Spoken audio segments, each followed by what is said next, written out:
இந்த house owner அவங்க வீட்டுல குடியிருக்கிற ஒரு பொண்ணோட பிரஷை யாருக்கு தெரியாம யூஸ் பண்றான். அடுத்த நாள் அந்த பொண்ணு அந்த பிரஷ் எடுத்து யூஸ் பண்ணும் போது ஏதோ ஒரு ஸ்மெல் அடிக்கிற மாதிரி தெரியுது. இது அவங்க ஹஸ்பண்ட் கிட்ட வந்து சொல்றான். ஆனா அதை சீரியஸா எடுத்துக்காம அவனும் விட்டுறான்.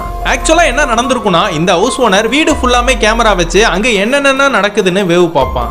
அது இவன் வீட்டுல குடியிருக்கிற இந்த பொண்ணுக்கும் தெரியாது.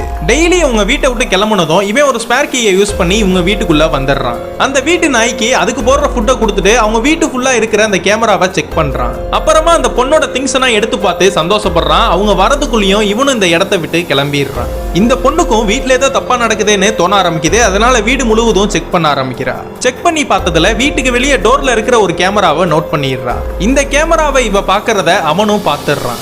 இவளுக்கு எல்லா உண்மையும் தெரிஞ்சிருச்சுன்னு இவ எதிர்பார்க்காத நேரமா பார்த்து அவங்க வீட்டுக்கு இவன் வந்துடுறான். அவ வந்ததும் அவ மாசமா இருக்கிற அவ வயித்துல கைய வச்சு அவளை விரட்ட ஆரம்பிச்சிடுறான். இப்ப ஒரு மாசம் கழிச்சு அந்த பொண்ணை காணமேனு போலீஸ் வீட்டுக்கு தேடி வராங்க. ஆனா இந்த போலீஸுக்கு ஒரு க்ளூ கூட கிடைக்காம இந்த இடத்தை விட்டே கிளம்பிடுறாங்க.